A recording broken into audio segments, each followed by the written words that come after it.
Siapa sangka rubel, mata uang Rusia yang backed by gold, ternyata terbukti efektif. Apakah hal ini yang menyebabkan Amerika lebih agresif membantu Ukraina sebagai perpanjangan tangan Amerika untuk menyerang Rusia? Atau memang ini akan menjadi perang panjang agar industrial military complex milik Amerika bekerja secara penuh di tengah ekonomi Amerika yang melemah terendah dalam 40 tahun terakhir? Atau seperti Soekarno, Gaddafi, Saddam Hussein, Putin, must die? Video kali ini didukung oleh Dinaran, aplikasi emas sebagai alat tukar pertama di Indonesia, di mana rupiah Anda berlapis emas di Dinaran. Download segera aplikasi di Google Store. Sungguh, tabungan emas Anda lebih penting dari tabungan rupiah dan dolar Anda. Kita kembali ke topik. Kita semua tahu kemunafikan Barat, Sekutu, dan Amerika dengan mengadakan sanksi ekonomi ke Rusia, di mana Uniqlo, Starbucks, KFC, Apple, dan banyak korporasi besar menutup usahanya di Rusia, namun tetap negaranya membeli minyak dan gas Rusia. Bukan hanya membeli, mereka nurut disuruh bayar pakai rubel atau pakai emas. Hebatnya lagi, rubel tadi tidak menggunakan back by dolar atau nilai rubel tidak mengambang terhadap dolar, namun rubel jadi stabil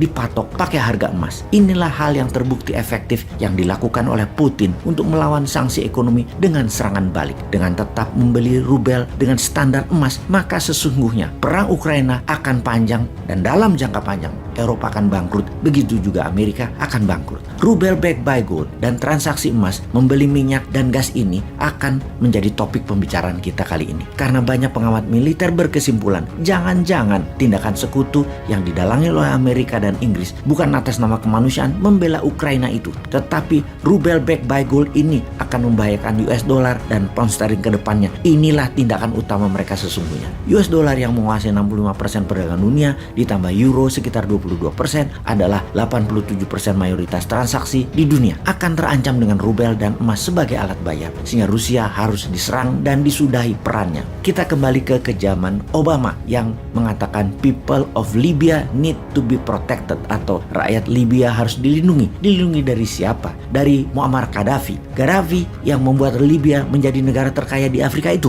Agak aneh propaganda Amerika dan sekutu sesungguhnya. Tapi ujung-ujungnya kita tahu ternyata Amerika mau minyaknya Libya dan mau emasnya Libya untuk melindungi dolar. Karena Gaddafi secara agresif mempromosikan emas sebagai alat bayar di Afrika, syarat membeli minyak Libya bagi negara Afrika. Gaddafi juga menyiapkan dinar emas sebagai mata uang tunggal Afrika. Kita semua tahu rencana seperti ini, rencana mau menyingkirkan dolar sebagai mata uang dunia, jangan pernah Anda lakukan karena Anda akan ditarget. Libya kencang mempromosikan mata uang emas ini sejak tahun 1996 sampai tahun 2000 yang mendapatkan tanggapan positif dari banyak negara Afrika. Bahkan di puncak serangan intervensi Amerika ke Libya, Gaddafi masih bisa membuat pertemuan dengan banyak kepala negara Afrika dan negara Islam untuk bergabung menjalankan mata uang emas sebagai alat pembayaran yang membuat Amerika mempercepat agresi militernya. Dengan membuat transaksi menggunakan emas akan menantang dolar dan euro yang akan membuat ketidakstabilan harga dolar dan menggeser keseimbangan ekonomi dunia ke arah negara Afrika. Juga membuat kekayaan sebuah negara devisanya bukan lagi seperti yang dibanggakan seperti saat ini. Banyak-banyakan cadangan dolarnya, tetapi seberapa besar cadangan emasnya. Pada saat itu, Libya punya cadangan emas 144 ton. Inggris punya 3 kali lipat, mendekati 450 ton. Namun penduduk Inggris 10 kali lipat penduduk Libya. Jadi ketika minyak Libya dibayar harus pakai emas, maka Amerika terancam. Gaddafi harus jadi pendosa dan rakyat Libya harus dilindungi. Pala lo bau menyan.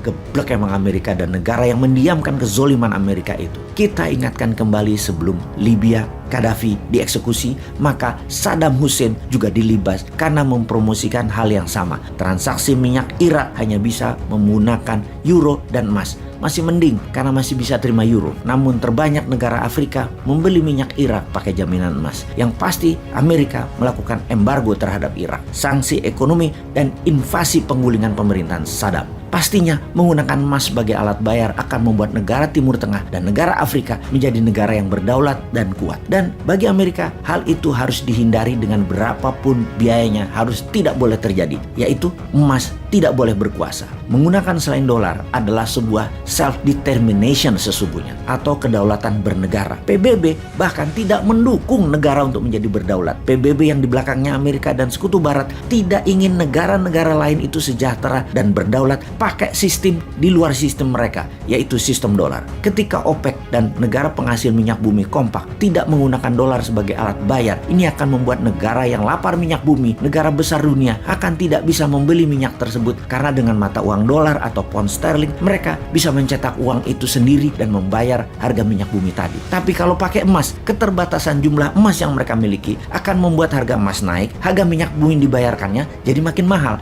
Negara penghasil minyak tadi akan menjadi negara kaya, bukan Amerika, Eropa, bahkan Tiongkok yang kaya. Mereka, negara-negara pembeli minyak tadi, Amerika, Eropa, dan Tiongkok malah bangkrut atau tidak pernah bisa sebesar sekarang ini. Jadi kembali ke Ukraina, kembali ke rubel backed by gold sebagai pembayaran transaksi minyak dan gas Rusia pakai emas atau rubel yang dipack dengan harga emas.